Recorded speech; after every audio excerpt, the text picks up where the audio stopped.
Well, everyone, I'm really pleased to introduce my good friend, former Deputy Police Chief for the LAPD, and one of the greatest guys that I know, Stephen Downey. How are you today, Stephen? I'm good, Steve. How are you doing?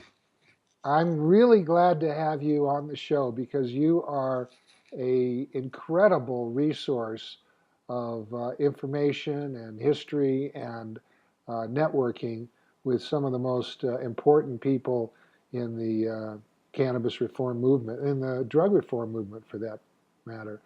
So I'd like to start out in part one of what's going to be a three-part interview.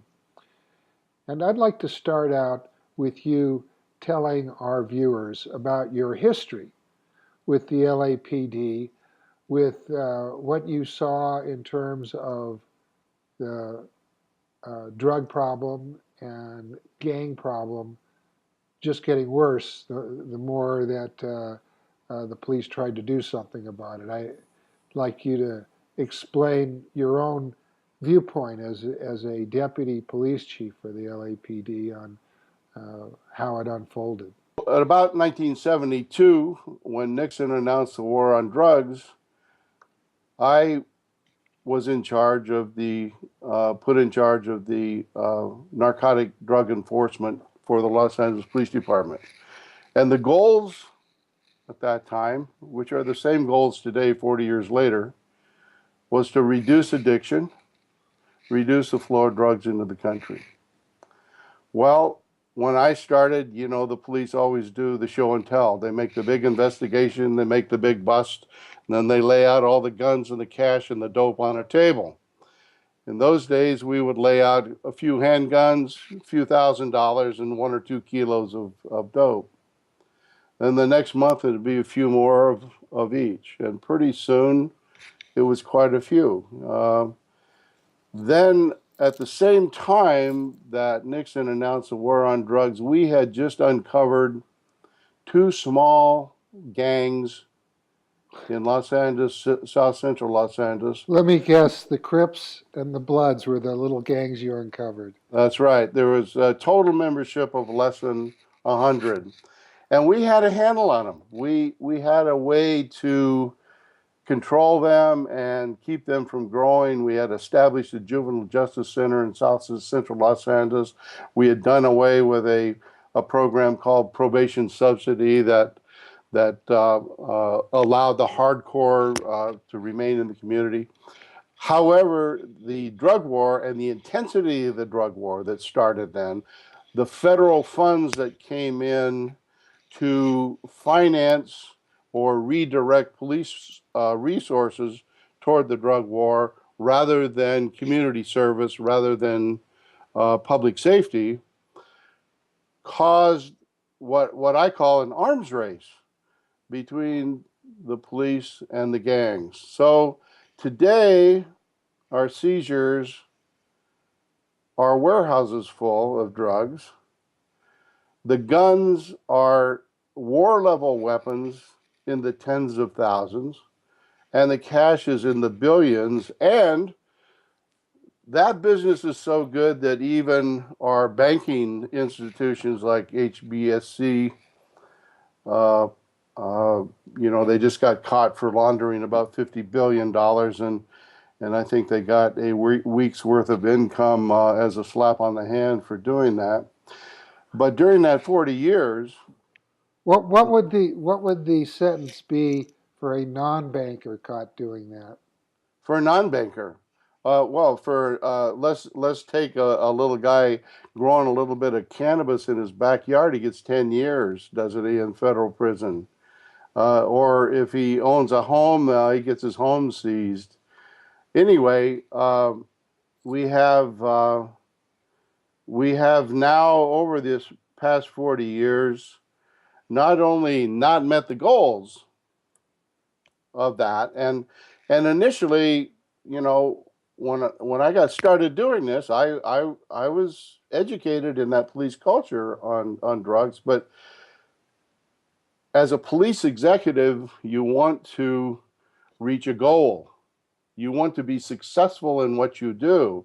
And if your goal is to accomplish this and this and this, and you're not accomplishing that on any level, then you're a failure. Well, I that makes me look harder at what we're doing, and because I didn't want to be a failure. And I came to realize that it wasn't me. It was our policy, and that our policy was a failure, just like our policy of alcohol prohibition in the 30s came to be understood as a failure. Alcohol prohibition in the 30s, and if had had I been sophisticated enough at the time to initially go look, what would we have seen in the late 20s as prohibition of alcohol uh, uh, began to build toward becoming the law of the land? What we saw was little neighborhood gangs like the Bloods and Crips, only they were ethnic gangs as a result of immigration from different countries at that time. And but that's all they were. They were little street gangs that engaged in petty crime and whatnot. But then we passed a constitutional amendment and outlawed alcohol, and for the first time in history, we had we gave birth to organized crime and syndication of crime in this country through a prohibition. So the Al Capones of the world were born, and because alcohol production, distribution, and sales was illegal, the only way you could deal with territories was by violence. You couldn't go to court. So the Capones and the Bugsies and all of those guys, they shot it out for territory. And we built up the highest rate of violence that this country's ever seen. And we finally realized that the prohibition of alcohol was a failure. The Valentine's Day massacre was labeled a event of violence because of prohibition. But today we have shootouts on the streets that we call gang problems. They're not gang problems, they're prohibition problems. So I came to realize that there is no metric that shows a successful uh, um, outcome from law enforcement being involved with drugs.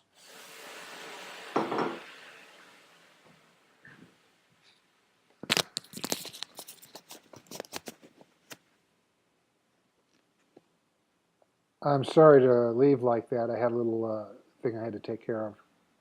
It's all right. Just pick up where you were and we'll edit it so it's smooth. Um, so where was I? The Al Capones, how it came from little gangs to Al Capones. Yeah, the Al Capone Now, hold era. on, give me a break so I get something to edit from. Give me a little pause. Okay. So the Al Capone era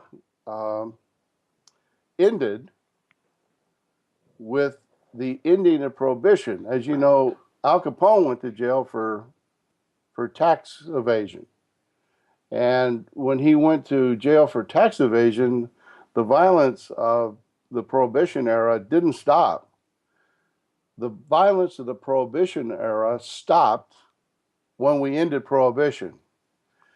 So the violence of the drug prohibition era, which has gone on for far too long and has become really a part of the industrial military complex, or the military industrial complex, the prison industrial complex, the drug treatment industrial complex.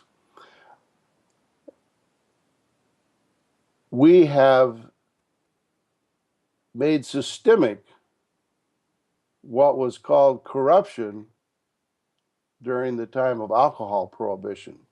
The difference is that during alcohol prohibition, the corruption was bags of cash being carried in little brown bags and handed over to the judges and the police and all of those people who were corrupted by organized crime. In the case of 40 years of drug prohibition in this country, the corruption has become systemic. It's been made legal.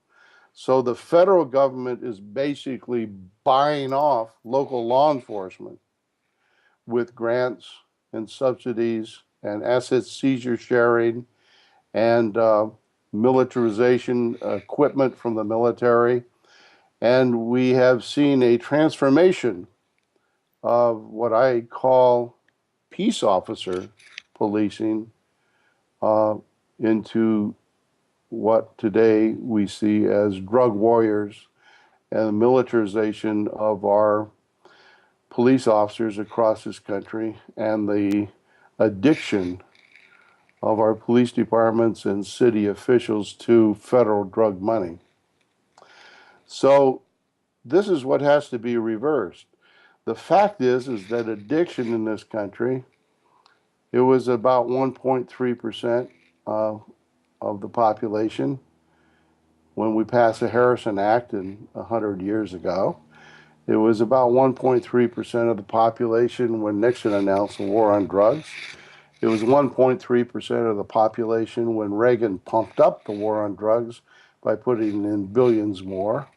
And today it's right around 1.3% of the population. So drug addiction, finally Obama has said that drug addiction is a health and education problem.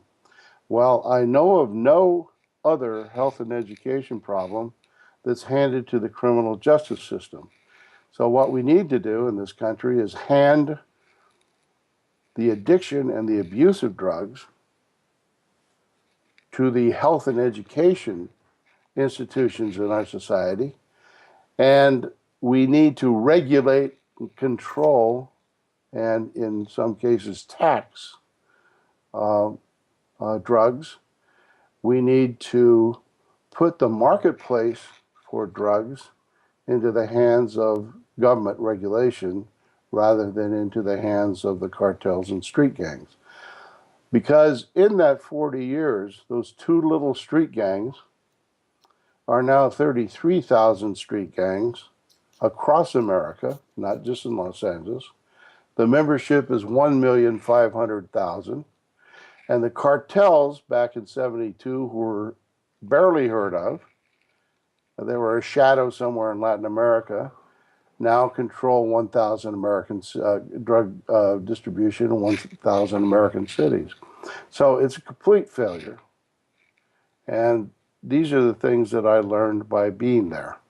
Back tomorrow, and we'll talk about your involvement with what I think is one of the greatest organizations ever, Law Enforcement Against Prohibition, LEAP. So thank you so much for joining us today, and we'll all get together tomorrow with you and talk about LEAP. You got it, Steve. Nice talking to you.